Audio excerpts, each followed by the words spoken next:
No último fim de semana foi comemorado no Brasil o Dia Nacional da Saúde. A data tem como objetivo conscientizar as pessoas sobre a importância da educação sanitária e de ter um estilo de vida mais saudável.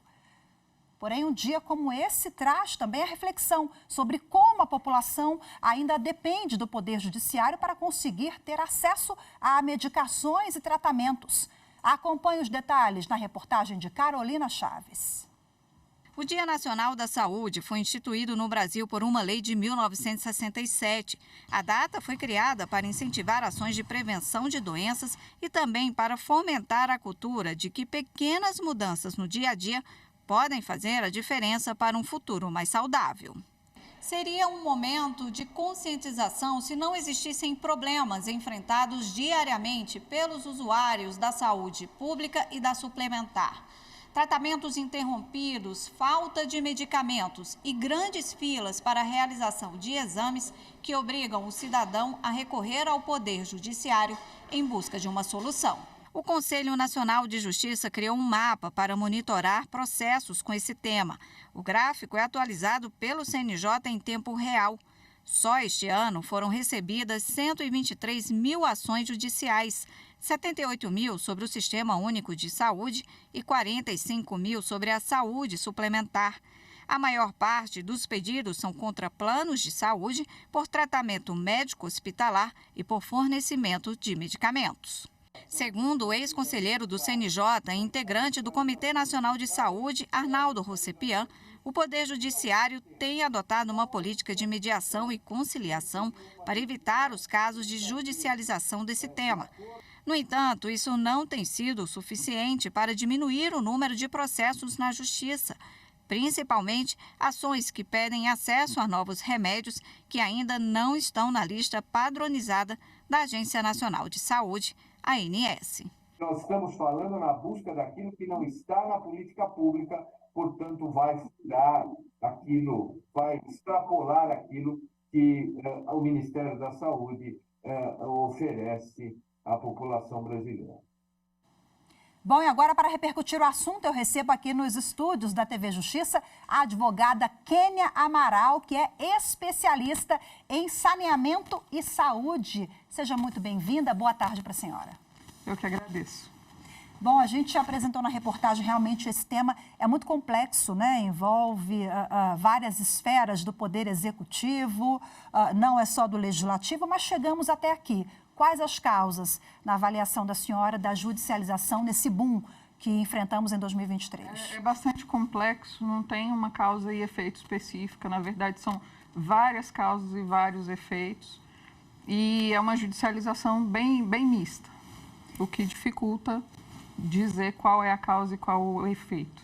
Mista, a senhora fala que atinge o rico, o pobre, planos de saúde que são bastante acionados por consumidores e o SUS também?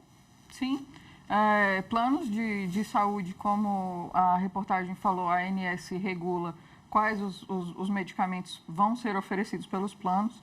E no SUS, quem faz esse papel é a Comissão Nacional de Incorporação de Tecnologias, a CONITEC.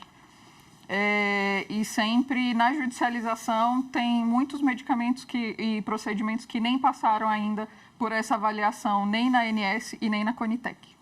Quer dizer, o sujeito às vezes vê um medicamento ali que foi recém-lançado e ele tem a expectativa, né, de que aquilo faça um efeito naquela comorbidade. Então, aciona o Poder Judiciário antes dos órgãos de saúde terem aprovado, é isso? Exatamente. É muito comum na judicialização brasileira que antes do medicamento ter registro na Anvisa, às vezes ele tem um registro fast track, que se chama na FDA, e acaba obtendo aqui um registro precário. Às vezes ele não tem nem o registro precário e já está havendo judicialização por aquele medicamento. O senso comum, doutora, avalia que quando há uma procura assim, muito grande ao Poder Judiciário, a gente entende que o cidadão está conectado com os seus direitos, ele confia na justiça, né? Ou está ali numa situação de desespero, não tem outra saída. A gente pode atribuir a isso ou tem outros elementos por trás também da judicialização? É por isso que eu disse no início que é bastante complexo, porque nós temos aqui no país judicialização de fraldas geriátricas que custa R$1 a tira, e temos judicialização de medicamentos que custam 15 milhões, 20 milhões, e ainda não tem um registro pela nossa agência, pela Anvisa. Uhum. Então, como a senhora abordou há pouco, né, envolve aí, nós temos vários públicos. A DPU, a Defensoria Pública da União, e outras defensorias também no âmbito de seus estados, ela realiza um trabalho muito bacana, mas infelizmente não dá conta da demanda, né? Eu queria que a senhora falasse um pouquinho da atuação da DPU. A atuação da Defensoria Pública da União com as pessoas de baixa renda, ela é bastante importante, que às vezes é o único canal que aquela pessoa encontra. E as associações de pacientes também fazem uma frente. Tem muitas associações que têm o seu próprio jurídico, que acabam também influenciando nessa judicialização. Mas a judicialização, a gente sabe que o Poder Judiciário é sempre bem sensível a essas causas, né? Via de regra, concede ali o tratamento ou o medicamento, mesmo medicamentos milionários. Nós temos inúmeras decisões do Supremo Tribunal Federal e de outras instâncias também, mas a judicialização a gente sabe que não é o caminho e acaba aí atrapalhando políticas públicas na prática. É isso, doutora? Exatamente. Quando é fixada uma política pública, é separado um orçamento para aquela política pública. Os medicamentos são encaixados, existe um protocolo para tal doença, o medicamento que vai tratar é esse aqui. Quando judicializa, por exemplo, por um uso off-label, que é um uso que não está na bula, mas que os médicos costumam, por medicina baseada em evidência, começam a prescrever esse medicamento para uma outra doença, também, às vezes, o medicamento já está até incorporado no SUS, mas para outra doença, e a pessoa entra pela via judicial para começar a receber aquele medicamento. Isso impacta muito na alocação de recursos. Nossos recursos são finitos, né? E essa alocação de recursos escassos é muito complexa. E a judicialização faz com que esses protocolos sejam burlados. Então, se eu separei X reais para o programa de diabetes, por exemplo, e eu tenho uma judicialização por um novo tipo de insulina mais moderno, aquele X reais eu já não conto mais com ele, porque eu vou tirar daquele programa para a judicialização. Então, acho que o trabalho também de conscientização com as pessoas, de informação, conscientização, para a gente finalizar aqui a entrevista, a senhora vislumbra aí qual o caminho ou qual a linha que a gente precisa seguir para poder minimizar aí os impactos da judicialização?